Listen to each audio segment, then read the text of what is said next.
Look at the shape of this rifle. The curved magazine, the compact body, the way it sits in the hands. If this looks familiar, that's not a coincidence.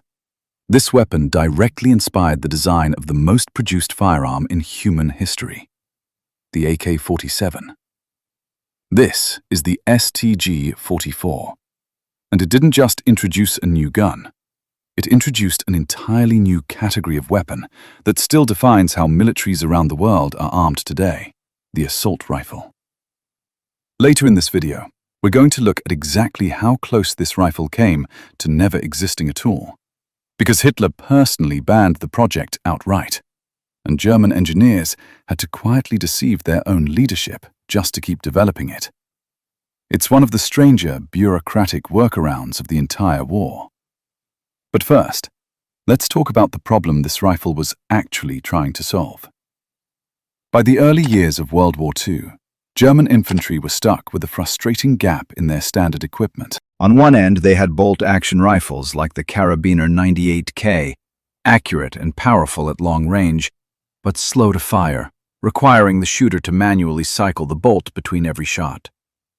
On the other end, they had submachine guns like the MP40, which could fire rapidly in full auto, but used weaker pistol-caliber ammunition that lost effectiveness quickly beyond fairly short ranges. Combat experience, particularly on the Eastern Front, made it increasingly clear that most actual infantry engagements happened at ranges somewhere in between what these two weapon types were built for, not the long ranges rifles excelled at, and not the close quarters submachine guns were designed for.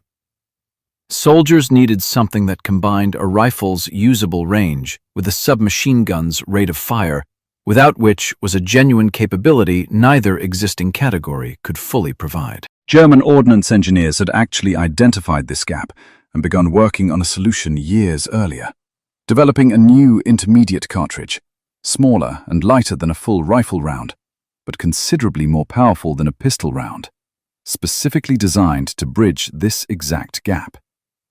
The rifle built around this new cartridge would eventually become the STG-44. But getting there involved overcoming resistance from the very top of German military leadership. Now, let's come back to that teaser. Adolf Hitler, for reasons that historians still debate, was skeptical of this new intermediate cartridge rifle concept for much of its development. Some accounts suggest he was concerned about the logistical complexity of introducing an entirely new ammunition type into Germany's already strained wartime supply chains, on top of the existing rifle and submachine gun ammunition already in mass production. Whatever the precise reasoning, at various points during development, Hitler issued direct orders effectively blocking or restricting the program. German ordnance officials and engineers, convinced the weapon was genuinely necessary based on frontline feedback, responded in a remarkably bold way. They continued development largely in secret and reportedly used deliberately misleading terminology in official reports to obscure what the project actually was. Rather than describing it accurately, paperwork sometimes referred to the weapon using terms designed to make it sound like a modification of existing approved equipment, rather than the genuinely new weapon category it actually represented. This quiet institutional defiance continued for a meaningful stretch of the weapon's development, with engineers essentially betting that battlefield results, once demonstrated, would eventually override Hitler's skepticism. It's a strange footnote in the history of authoritarian military bureaucracy, a case of technical experts working around their own supreme leader's direct orders because they believed frontline evidence would eventually win the argument. That gamble paid off. Early combat trials of prototype rifles, distributed to select frontline units for real-world testing, generated strongly positive feedback from the soldiers actually using them. Reports describing dramatically improved firepower and effectiveness in typical combat engagements made their way back through the chain of command, eventually reaching Hitler directly. According to multiple historical accounts, once Hitler received glowing frontline reports about the weapon's combat performance, reportedly without immediately realizing it was the same program he'd previously restricted. His opposition softened considerably. By 1944, the weapon was approved for full-scale production and officially named Sturmgewehr 44, commonly shortened to STG-44, a name some accounts suggest Hitler himself personally favored, translating roughly to assault rifle. This wasn't just a product name. It effectively created the naming convention for an entire weapons category that persists to this day, well beyond Germany or this specific conflict. Once in mass production, the STG-44 proved genuinely effective in the close, chaotic urban and forest combat that increasingly characterized the war's final years, particularly on the Eastern Front. Its selective fire capability lets soldiers choose between precise single shots and rapid automatic fire depending on the situation, and its intermediate cartridge gave it meaningfully more effective range than a submachine gun, while remaining far more controllable in automatic fire than a full-power rifle round would have allowed. Mechanically, the STG-44 used a gas-operated action, tapping a small amount of propellant gas from each fired round to cycle the weapon's action automatically, a system that would go on to become standard across most modern automatic and semi-automatic firearms. It fired the newly developed 7.92 by 33 mm Kurz cartridge. Kurz meaning short in German, a round specifically engineered to be powerful enough for effective combat range, while producing significantly less recoil than a full-power rifle cartridge, making sustained automatic fire far more controllable for the average soldier. The rifle fed from a curved 30-round detachable box magazine, a design choice driven purely by practical ballistics. The curve accommodated the tapered shape of the cartridges as they stacked inside the magazine, not any stylistic decision. That same curved magazine silhouette, born from simple ammunition geometry, would go on to become one of the most visually recognizable features of firearms for the rest of the century.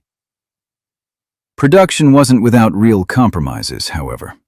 Like other late-war German weapons we've covered on this channel, manufacturing leaned heavily on stamped sheet metal components rather than more expensive, time-consuming machined parts, reflecting the same resource pressures shaping equipment like the Volkssturmgewehr, just applied to a considerably more sophisticated and successful overall design. A few facts worth knowing. Its name changed several times during development, partly for bureaucratic reasons. Before settling on Sturmgewehr 44, the weapon carried several earlier designations, including MP-43 and MP-44. MP standing for Maschinenpistole, or submachine gun, a classification that arguably understated what the weapon actually was. And some historians suggest this labeling was itself part of the effort to keep the project under the radar of Hitler's earlier restrictions. Its direct influence on the AK-47 remains a genuinely debated topic among historians. While the visual and conceptual similarities between the STG-44 and the AK-47, developed in the Soviet Union shortly after the war, are striking, and Soviet engineers certainly had access to captured STG-44 examples, the exact degree of direct design influence versus parallel, independently reached engineering conclusions is still discussed and disputed by firearms historians today. Production numbers were substantial for such a late introduction. Despite entering full production only in the war's final year or so, several 100,000 STG-44 rifles were manufactured before the war ended, a genuinely large production run for a weapon that had spent years fighting for approval before ever reaching mass distribution. Its influence extended well beyond just the Soviet Union. The core concept it established, an intermediate cartridge, selective fire rifle bridging the gap between traditional rifles and submachine guns, became the foundation for nearly every modern military's standard infantry weapon in the decades that followed. From the American M16 to countless other national designs, even where direct design lineage to the STG-44 is less clear than with the AK-47.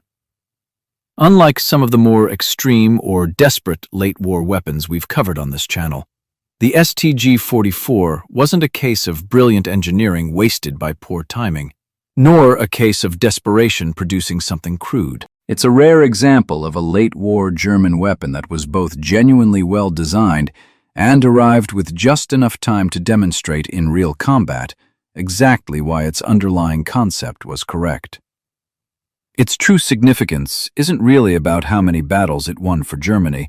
Introduced this late in the war, it was never going to meaningfully change the broader outcome.